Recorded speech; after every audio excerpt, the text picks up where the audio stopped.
Good evening, myself Shweta, clinical instructor from RPMS पस्तारा Karnal. आज की YouTube video का topic है कार्डियोजेनिक शॉक।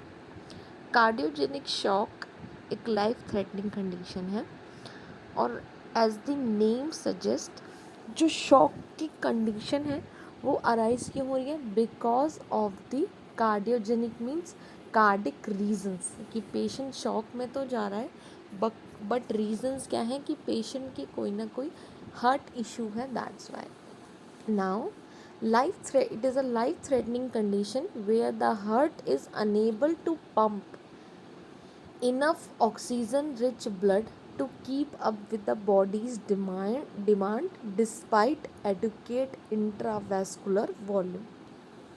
क्या है सब? फर्स्ट ऑफ ऑल क्या है? It is a life threatening condition जिसमें हो क्या रहा है कि हार्ट अनेबल है पंप अप करने के लिए ऑक्सीजन रिच ब्लड को, ताकि बॉडी की डिमांड्स को वो मीट अप नहीं कर पा रहा, जबकि पेशेंट की बॉडी में एडुकेट इंट्रावैस्कुलर जो वॉल्यूम है वो एडुकेट है। When this happens, the body stimulates the sympathetic nervous system to compensate। जब ऐसा होता है, of course ये एक क्राइसिस सिचुएशन है, बॉडी ट्राइज टू कंपनसेट, तो body stimulate the sympathetic nervous system. Sympathetic nervous system thinks we have no blood to perfuse, जबकि blood है बट हार्ट की functioning is unable to pump enough blood. If untreated, severe lack of oxygen to major organs leads to, अगर ये condition को हमने treat नहीं किया तो severe lack of oxygen leads to major organ failures, injury और death.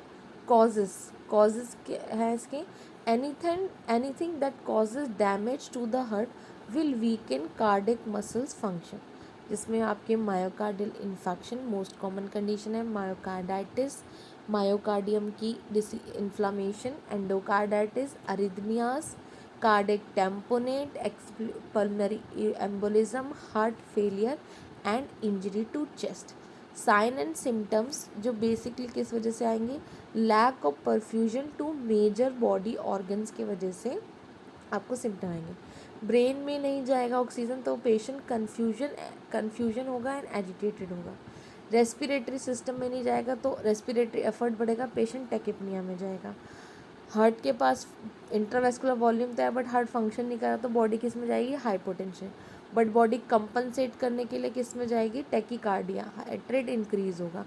Crackle sound सुनाई दे सकती है क्योंकि ब्लड फ्लूइड की पूलिंग होगी। चेस्ट पेन भी उसी के वजह से हो सकता है।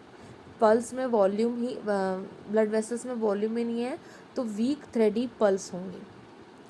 किडनीज के पास भी आपका आउटपुट नहीं जाएगा तो पेशेंट ओलिगुरिया में जाएगा, यूरिन आउटपुट कम होगा। एक्सिमिटीज़ में सर्कुलेशन नहीं हो रहा तो कूल और पेल स्किन होगी और कैपिलरी रिफिल टाइम क्या होगा? स्लो होगा। कार्डिक आउटपुट डिक्रीज होगा, स्ट्रोक वॉल्यूम डिक्रीज होगा और सिस्टमेटिक वैस्कुलर रेजिस्टेंस आपका इंक्रीज होगा। Stages of shock at risk, heart disease such as heart attack और heart failure but no signs of shock, ये रिस्क में है।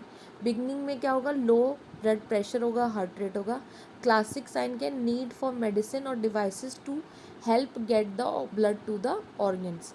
डेटोरेटिंग कंडीशन क्या है? Not responding to the medication और डिवाइसेस एंड गेटिंग वर्स। एक्सीमेटाइज क्या है? कार्डिक अरेस्ट में चला जाएगा, पेशेंट को सीपीआर चाहिए, ventilator and different. Nursing care treatment focus करेगी, स्टैट ईकेजी लेगी, ईसीजी लेगी, ऑक्सीजन सपोर्ट देगी, सप्लीमेंटल ऑक्सीजन। इंटूबेट करने की जरूरत पड़े तो इंटूबेट करना पड़ेगा। इमीडिएट रिपरफ्यूजन करेगी। मेडिकेशंस हैं dopamine, epinephrine, dobutamine, vasopressin, diuretics, ये आपकी इमीडिएट रिपरफ्यूजन की मेडिकेशन है। हीमोडायनेमिक मॉनिटरिंग होगी continuous. Watch for fluid overall. Treat the cause, कैसे CABG करो, वॉल्व रिपेयर करो, LVAD करो, fluid removal, depend on the cause आप उसको ट्रीट करोगे। This is cardiogenic shock. Now I will end this YouTube video है। Please like, share and subscribe to our YouTube channel RPIT Academics. Thank you so much for watching.